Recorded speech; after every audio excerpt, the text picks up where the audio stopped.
Stock of the Day is brought to you by IG, Australia's #1 CFD provider. Trade over 17,000 markets with extended trading hours on key US shares and competitive spreads, all on an award-winning platform. Get started at IG.com.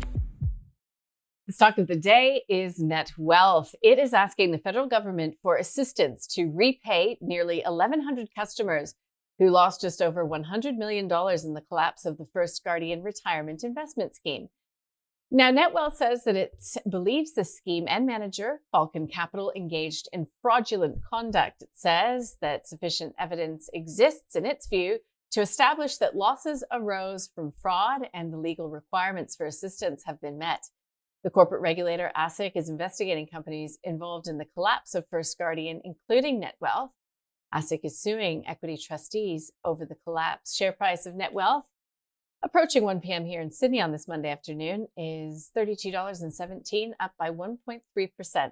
My guests today, David Lane from Ord Minnett and Andrew Coleman from Team Invest. David Lane, Netwealth, buy, hold, sell today. We've actually got a sell recommendation on Netwealth. Great business, and we think that it is a growing business. They had net inflows of about $4 billion in the last quarter.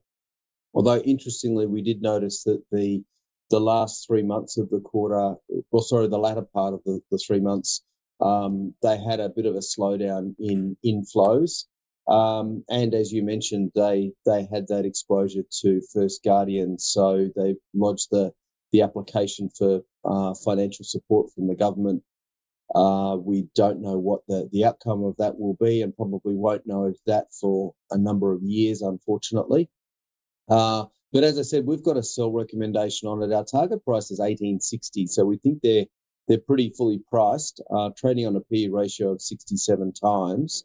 We've also got a sell recommendation on Hub24 on valuation grounds as well, even though Hub is also been growing, and they didn't actually have any exposure to First Guardian. The one that we do like in that sector from a valuation perspective is Praemium.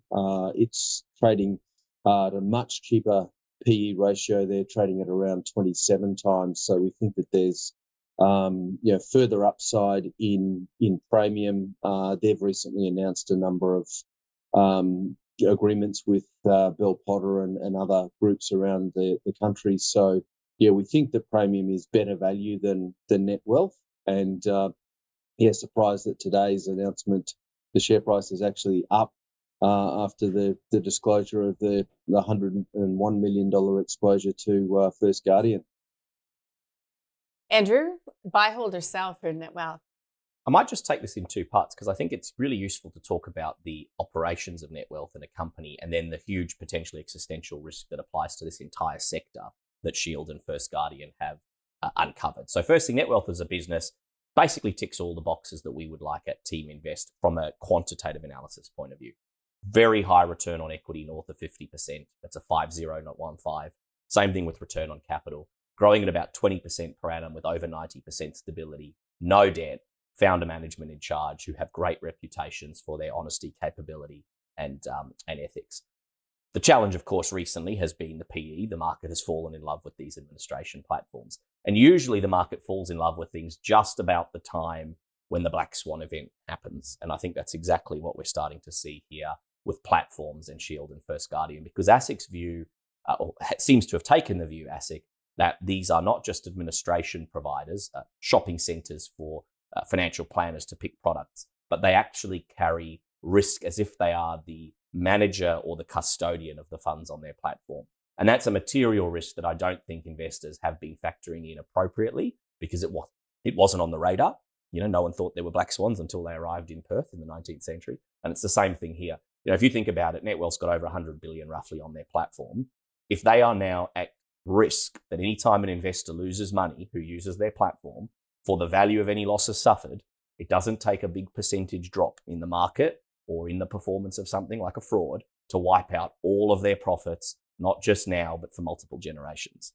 And if you sort of think about that, to me, that now places it from being a wonderful, stable business into the kind of business that has a sword of Damocles existential risk guillotine hanging over the neck of that company as an investor. And at that point, I switched from being very bullish about the company to thinking, let someone else take that risk, because I like to invest like a pleasure cruise, being able to enjoy the ride, sit back, relax, and earn lots of money. I don't like to be constantly worrying that we're about to hit the iceberg. And this is now potentially an iceberg for them, Hub, Praemium, and anyone else in the sector. It's a sell. It is. Thanks, guys. Our stock of the day, Netwealth. It's a sell for both of my guests. The stock of the day was brought to you by IG. Trade over 12,000 shares and ETFs, including major tech giants with extended hours on an award-winning platform. Get started at IG.com.